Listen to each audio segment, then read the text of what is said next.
Welcome everyone, and thank you so much for clicking on this video. This is not just a story of the United States. It is a story of hope, struggle, pain, hope, hard work, rejection, faith, and triumph and defeat from all over the world. The US has just been kicked off the energy throne by Canada and Qatar, while the US keeps shouting about America first. Canada and Qatar have left the US, shifting their natural gas to Europe and Asia. The result: gas prices are soaring, and the energy industry is declining. Now the US is left with just the shell of its former power. Let's take a moment and think about an energy revolution no one saw coming. Qatar and Canada, two countries you'd never think of when mentioning the heart of global energy, are boldly challenging the US. Canada is now serious about large natural gas export projects. Qatar, not to be outdone, has signed long-term contracts worth billions of USD with European countries. And what about the US? All we can do is sit back, watching gas prices soar while our wallets keep getting emptier by the day. The US, once the energy giant of the world, is now at risk of falling behind in the global energy race. These billion-dollar deals could force the US to face an unbelievable reality. One day, we'll have to buy natural gas from Qatar and Canada. When it comes to global energy strategy, Canada and Qatar are playing the right game. They're not just extracting resources, they're creating a perfect supply chain and strategy. They know how to get major countries like Germany, Italy, and the Netherlands to bypass the US and sign huge gas deals. And the US, while we're fumbling with tariffs and theories on protecting domestic production, smaller countries like Qatar and Canada have signed billion-dollar deals with European partners. And behind these deals is something the US can't find in its own policies: a long-term collaboration strategy. The US, a country that can't even decide what its strengths are, while energy giants are determined to capture the largest part of the market. Imagine, while we're facing gas prices soaring to $6 per gallon, Canada and Qatar are signing billion-dollar contracts with global partners. Are we missing out on opportunities? In 2017, Trump thought imposing tariffs on gas from Canada was a smart strategy. But what's the outcome? Canada and Qatar are no longer taking it. They've realized that the US isn't their only partner and quickly turned to countries willing to pay higher prices. Now the US is facing the consequences of its tariff policies, with gas prices soaring and 40,000 energy jobs lost. And don't forget, Texas and Louisiana, Trump's strongholds, are the hardest hit by this decision. The US missed its opportunity and may soon have to sell wheat to others, even though we own vast resources. But can Trump realize his mistakes before everything falls into the hands of Qatar and Canada? Qatar is no longer a small player. They're rising strongly, increasing their gas production to 110 million tons per year. They've signed long-term contracts with major European countries worth billions of USD. And Canada, they didn't miss the opportunity. The LNG project in British Columbia is booming, and gas exports from Canada to Europe and Japan are increasing rapidly. As a result, these countries are not only securing energy supplies, but also creating thousands of new jobs and boosting their local economies. Meanwhile, the US is watching these countries develop and asking, what can we do to catch up with them? The US has it all: resources, technology, and the capacity to succeed in the energy sector. But what's happening? We have shale gas, but the extraction costs are so high that you'd think we're mining gold instead of gas. Sadly, the US hasn't invested in advanced technology, choosing instead to follow the path of tariffs. While Qatar and Canada get stronger every day, the US remains still, waiting for some miracle reform without daring to change its strategy. What can the US do? The answer is probably wait until we run out of gas. 500 megawatts of electricity and a multi-million-dollar deal between Canada and the US gone. Canada just terminated one of its most critical power export contracts, shaking up the entire energy landscape. So what does this mean for regions like Manitoba, Saskatchewan, and Ontario? Manitoba Premier Wab Kinew just made a move that no one saw coming. He issued a direct executive order forcing Manitoba Hydro to terminate 2 major power export contracts with Northern States Power, a US arm of Xcel Energy based in Minneapolis. These deals set to expire by the end of April 2025. We're delivering over 500 megawatts of clean, renewable hydroelectric energy directly into the US grid. But this isn't just business as usual. This is a strategic shakeup in Manitoba's energy future. By invoking executive authority, Premier Kinew is sending a loud message. Manitoba is done being dependent. It's time for energy, sovereignty, and economic control to come home. This decision marks a critical turning point, and it's raising big questions about the future of US-Canada energy relations. With this bold move, Manitoba is reclaiming the electricity once exported to the US and redirecting it into the domestic grid. 50 megawatts will go to Nunavut, a vast northern territory with high energy demand but limited infrastructure. This effort is part of the $1.66 billion Kivalliq hydrofiber project, a landmark initiative that will deliver clean hydropower and broadband access to remote communities. It's a game changer, replacing polluting diesel generators with reliable, sustainable energy solutions. Meanwhile, the remaining 450 megawatts will be transferred to Saskatchewan and Ontario. This strategic reallocation supports the creation of national energy corridors, designed to reduce dependence on foreign supply and strengthen Canada's internal energy stability. It's not just a redirect, it's a reinforcement of Canada's long-term vision for a more resilient and sustainable energy future. But let's be clear, not everything is running smoothly. This decision by Manitoba Hydro comes with a price. Electricity exports were a major revenue stream. Shifting that power to the domestic market means losing a high-profit income source, and Manitoba Hydro's financial health is already under pressure. The company is currently carrying a massive $25 billion in debt, with a long-term plan to invest $31 billion into infrastructure over the next 20 years. To make up for these losses, Manitoba Hydro is now proposing a rate hike up to 11% over the next 3 years starting in 2026, followed by annual increases of 3.5%.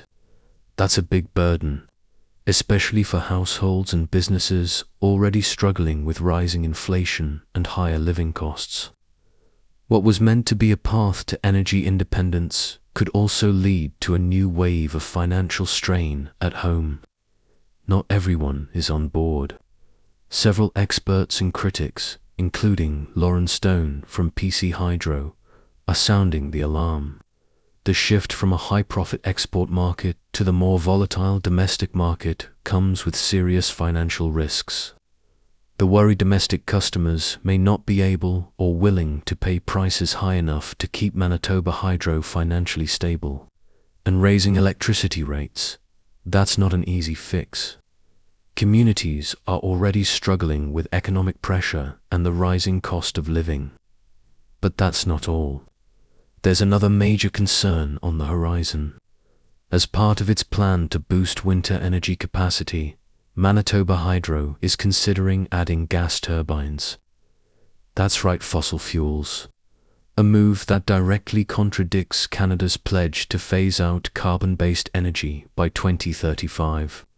This could undercut Canada's climate goals, while putting Manitoba Hydro in a tough spot, trying to balance environmental responsibility with energy security. It's a tense dilemma, and it's pushing the company and the country into a very difficult debate.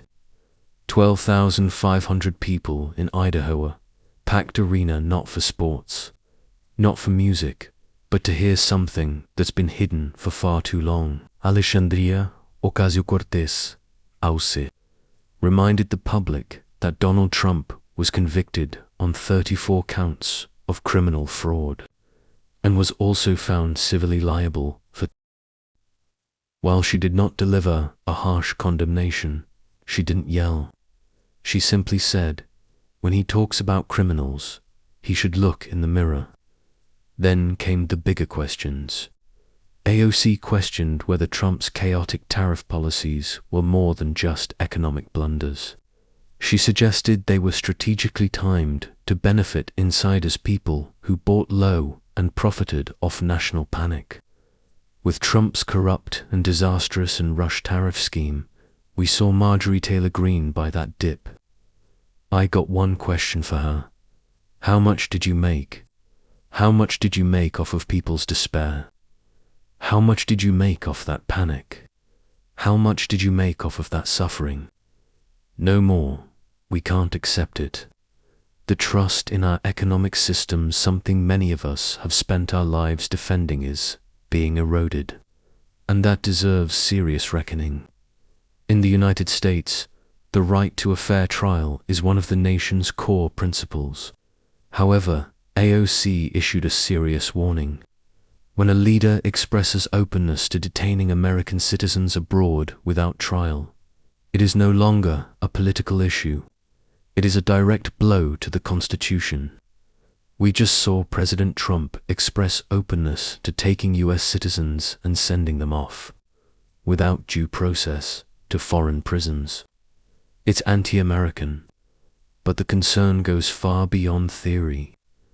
AOC cited specific cases and activists detained thousands of miles from home with no evidence, no conviction, simply for joining a protest.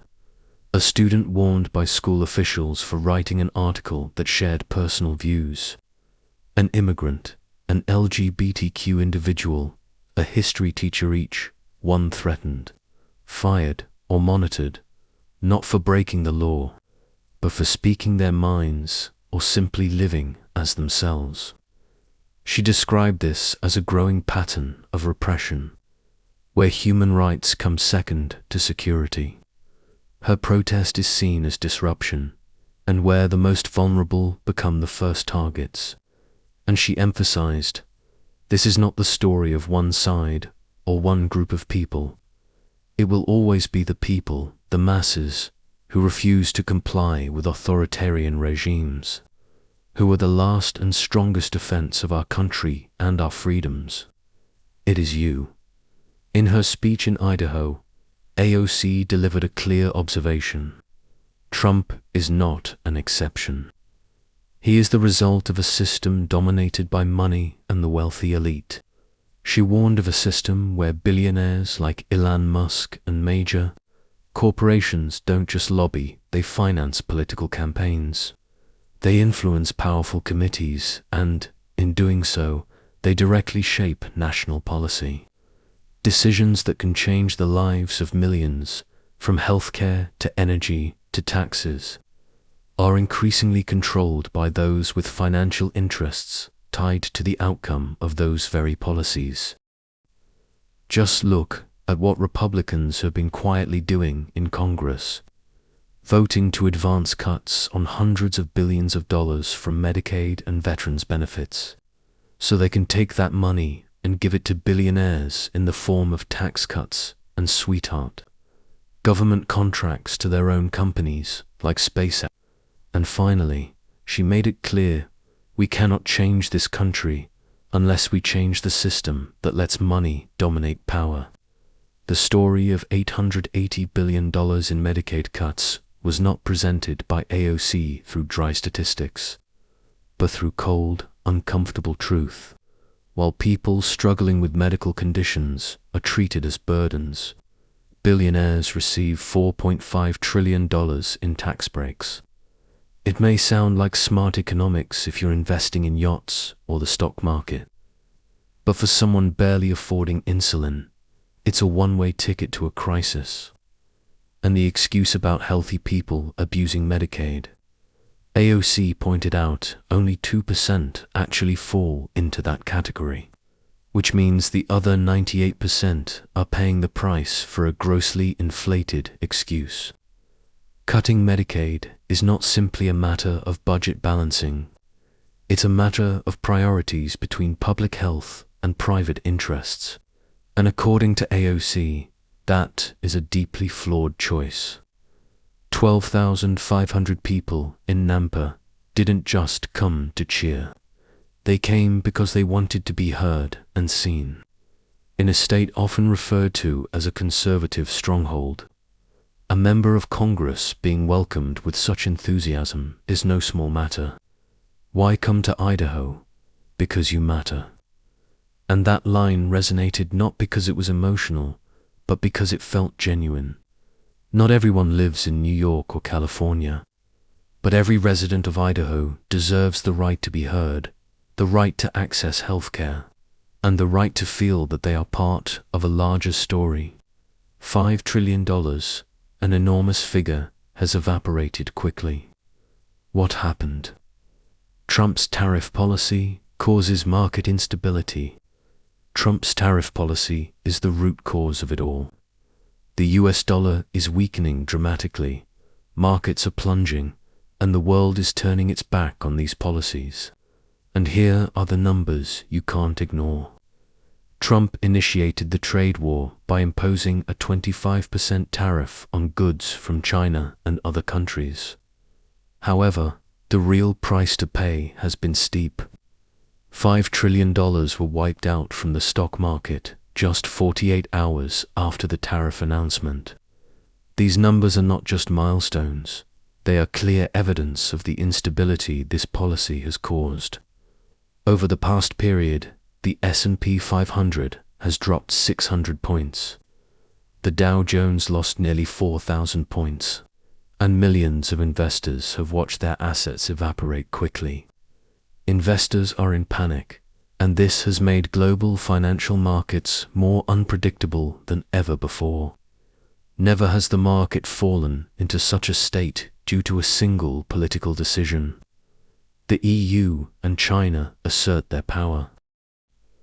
This means that a range of products like cars, computers, and electronics will become more expensive for American consumers.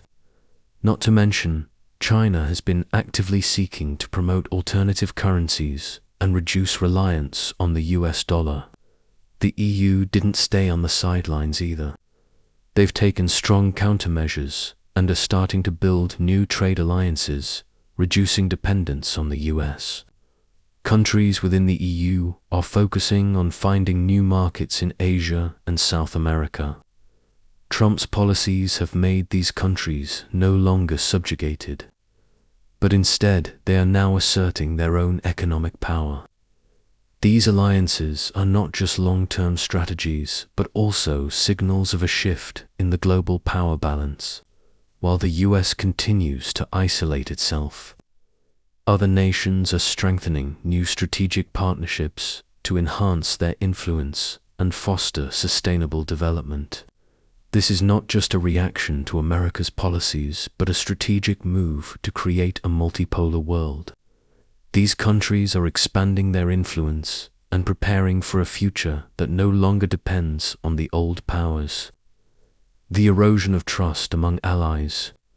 America's closest allies are starting to feel a loss of trust in Trump. Canada, Mexico, and EU nations are beginning to seek bilateral trade agreements with other partners such as China and ASEAN. This creates a major concern for Trump's America First policy, as key partners are gradually leaving and seeking more independence in trade. For example, Canada has started to renegotiate trade agreements with countries like China, as they can no longer endure America's unpredictable trade policies. The EU is also looking to build new relationships, reducing dependence on the conditions set by Washington. This shows that countries are seeking more independence in trade policies and no longer relying on decisions from Washington. America's policies are gradually eroding traditional alliances and driving the formation of new economic blocs. The rise of new currencies as the US dollar weakens. Alternative currencies are quickly rising. The euro has become a safer choice for investors, especially as countries begin to invest more in these currencies. China is also relentlessly pushing to strengthen the yuan, aiming to replace the dollar's role in international trade. The reality is clear. Countries and financial organizations are reducing their reliance on the US dollar and looking for more stable investment channels. This shift is not only changing the flow of currencies, but also creating a major transformation in international transactions. Countries are gradually abandoning the US dollar and shifting to the euro, yuan, or even digital currencies. This reflects a shift in global financial strategy as countries seek more stability and independence. In the future, the US dollar may no longer be the preferred choice for international transactions. These alternative currencies are gradually becoming the new power in the global market. Does Trump realize the situation? So, does Trump realize it? $5 trillion have vanished, the US dollar is weakening, and allies are turning away. His tariff policies are causing severe weakness not only to the US economy but also to the global political landscape. The US dollar is no longer the king of currencies, and Trump's policies are making other countries seek new deals, creating their own paths for independent development. If this continues, the US will face long-lasting economic and political consequences. This change is not only affecting countries but also shaking confidence in the strength of the US economy on the global stage. The collapse of the US dollar will directly impact global financial stability. Other countries are ready to fill the gap left by America and take control of key markets. I'm just notifying John Deere right now. If you do that, we're putting a 200% tariff on everything that you want to sell into the United States. John Deere, the symbol of American agriculture, recently caused a stir when it decided to move some of its production to Mexico. This could have a huge impact on Trump's America First policy, which he once promised to uphold. Immediately, he reacted fiercely, threatening a 200% tariff on John Deere products made in Mexico. John Deere is going to, and anybody else that does this, because it's hurting our farmers. It's hurting our manufacturing.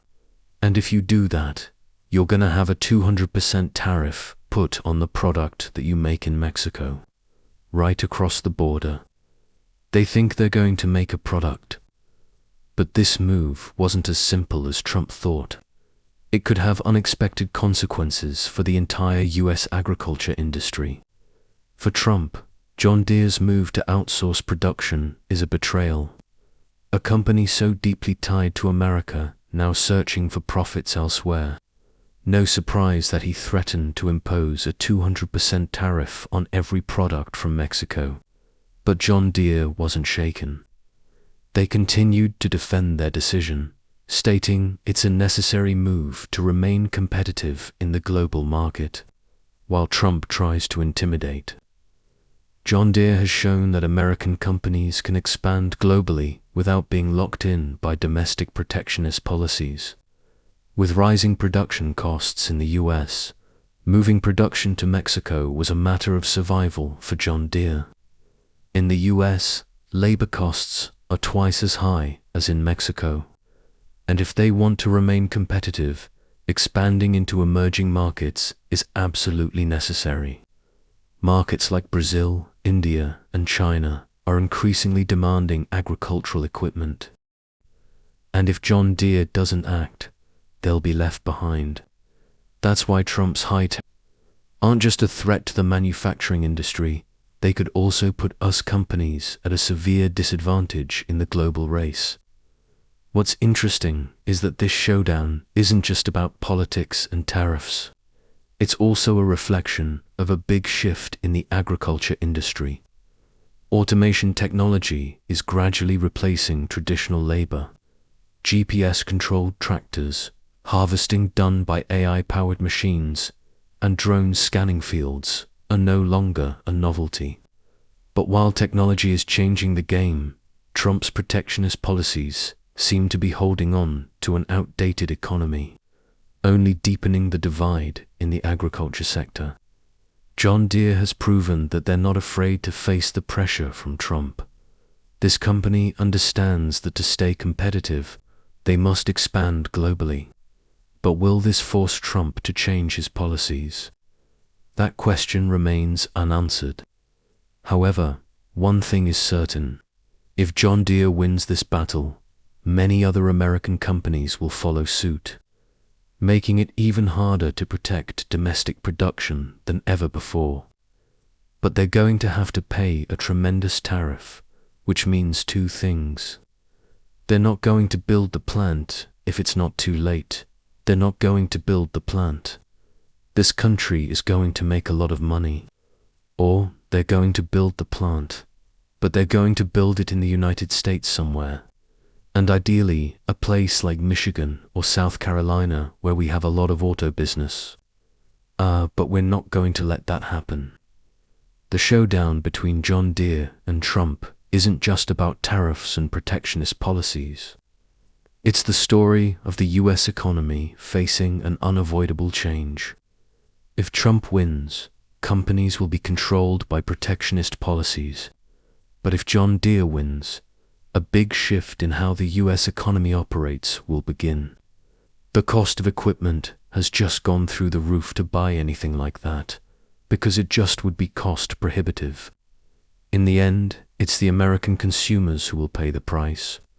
As food and agricultural product prices rise due to these protectionist policies, this could force Americans, especially low-income families, to face higher living costs, particularly for essential items like food. As a result, this trade war won't just affect companies and trade policies. It will directly impact the daily lives of the American people. No missiles, no tanks. China just activated a different kind of weapon, a financial weapon worth $1.2 trillion. And this one doesn't explode. It silently moves money from dollars to digital yuan. The ECNY, or digital yuan, isn't just a virtual version of cash. It's a cross-border payment ecosystem, encrypted, programmable, and possibly re-engineering the financial world order from the ground up, based on figures reportedly attributed to the People's Bank of China. The system is said to have processed over $1.8 trillion when approximately $250 billion US during its pilot phase, as of Q1 2025.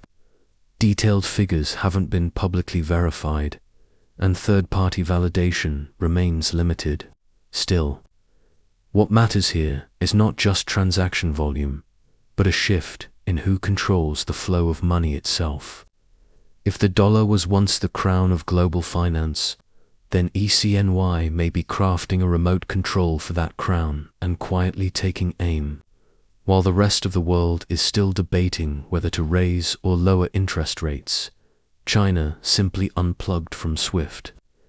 Today, 38% of China's global trade no longer goes through SWIFT. Instead, it runs on CIPs, a homegrown payment network that now connects over 1,400 financial institutions across more than 110 countries. No New York banks, no dollars, no waiting. In Kenya, oil was purchased with won. In Argentina, an IMF loan was partially repaid in won because the country had simply run out of dollars.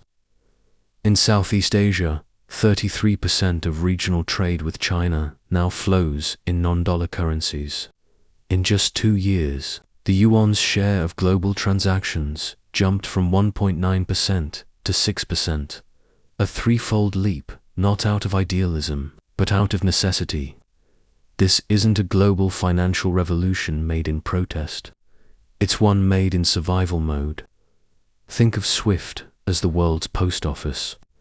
It sends the message, but not the money. Now imagine ECNY as a 1-hour delivery service. It not only sends the message, but delivers the funds in real time.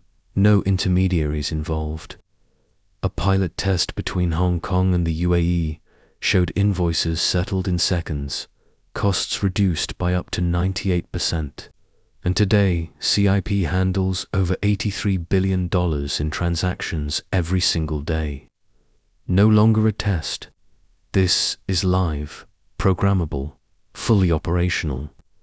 If the global financial system is a high-speed train, China isn't just laying down the tracks. They own the stations, the tickets, and the conductors. Make no mistake, ECNY isn't a decentralized cryptocurrency. It's detissued, monitored, and if necessary, reversible. In Malaysia, local fast payment systems are now directly linked with China's ECNY. In Indonesia, small businesses are adopting QRCNY wallets to bypass dollar conversion delays. And in the Belt and Road Initiative, 13 countries are already using ECNY to pay for infrastructure projects like Kenya's Mombasa port, Laos's high-speed rail, and Pakistan's Gwadar deep-sea terminal. Some of these projects now even run on smart contracts, where debt repayments are automated and retractable if partners deviate from terms. The global financial system is becoming a driverless train. The question is, who is holding the remote? In January 2025, the US imposed a blanket 60% tariff on all Chinese imports. A bold move, but China didn't respond with counter-tariffs. Instead, it accelerated ECNY integration into export trade. Compared to the previous year, digital yuan usage in trade rose by music 19.3%. Letters of credit in yuan are now up to 40 basis points cheaper than dollar-based equivalents, making Beijing's option more attractive for global exporters. This isn't a trade war like we've seen before. This is a software upgrade race where one side uses algorithms and the other is still rewriting tax rules. China isn't trying to win the tariff game. They're building a financial firewall, one that dollars may no longer pass through. $38 billion from Meta, $11 billion from Apple, $100 billion from Google, all from Europe. Trump raised tariffs. The EU clapped back not with steel, mode, or sedans, but by going straight for America's Achilles heel. April 2025, Trump finger-pointed westward, stood at the podium, and declared, "I'm slapping a 20% tariff on all EU goods." They're bleeding America dry. It sounded like a blockbuster movie. Then the numbers showed up and killed the climax. European Commission, that's just wrong. WTO, statistical nonsense. Economists, it's math you get when a fifth grader guesses on a trade test. Reality check. The EU imposes an average tariff of only 1% to 4.8% on US goods. So where did Trump pull the 39% number from? Simple. In 2024, the US ran a $235.6 billion trade deficit with the EU, importing $65.88 billion worth of goods. Divide the two and voila to 38.9%. Round it up, a number, yes. A real tariff rate. Not even close. Trump screams about being exploited, but the US is the one cashing the check. The real question isn't who taxed whom, It's who's playing the global leverage game better. The EU didn't retaliate with wines or steel. They didn't hit the warehouse. They went straight for the data vault. Big tech, America's pride and profit, also happens to be its most exposed nerve. Europe doesn't have a Google of Brussels or an Apple Europe edition, but guess what? They control the playground. And this time, they didn't kick the shins. They tightened the noose. No bullets, no smoke, just law. Let's break it down. Meta pulled in $38.36 billion from Europe. That's over 23% of its global revenue. Google, or should we say Alphabet, raked in $100+ billion from the EU and EMEA. Apple banked $101.3 billion, that's 26%, of total revenue, with $42 billion in operating profits. Amazon made $43.4 billion in Q4 2024 international sales, mostly from Europe. They can't leave Europe. Leaving means losing market share. Losing market share means losing dominance. And losing dominance, well, big tech stops being big. Brussels doesn't launch missiles. They file legislation. First cut data with GDPR and the EU Data Act. The message was crystal clear. Our data, our rules. Google, hand over the algorithm. Amazon, don't even think about exporting your warehouse insights. Meta might have to share user emotions with a rival from Berlin. Without data, big tech is just a sports car without gas. Second, cut digital taxes. The EU looks at app stores, YouTube ads, and says, who's making money here and dodging taxes? 3% tax on total revenue. Profit or not, doesn't matter. Google earns $1 billion, pay $30 million just for showing up. Third strike, sector-specific targeting, no blind swings. They aim where it hurts most, AI, EVs, and batteries. The sectors where America is printing gold. EU demands battery sourcing, transparency, CO2 tracking, even proof that your AI doesn't have bias. They're not blocking you. They're burying you in clauses, subclauses, and footnotes. Final move, the ACI stealth strike, anti-coercion instrument. Sounds like a spy thriller, right? Reality, sorry, American companies can't bid. And that patent, it's conditionally accessible. No blood, no boom, but every clause, a sleepless night for USCO and their lawyers. This isn't a trade war anymore. It's a war over who defines power in the digital age. The EU doesn't need to shout. They write, and the world reads. And the US, still rich, but no longer the rulemaker. Big tech, still huge, but now they're playing on someone else's. Thanks for watching. Don't forget to like, share, and subscribe. Keep learning, keep growing. See you in the next video.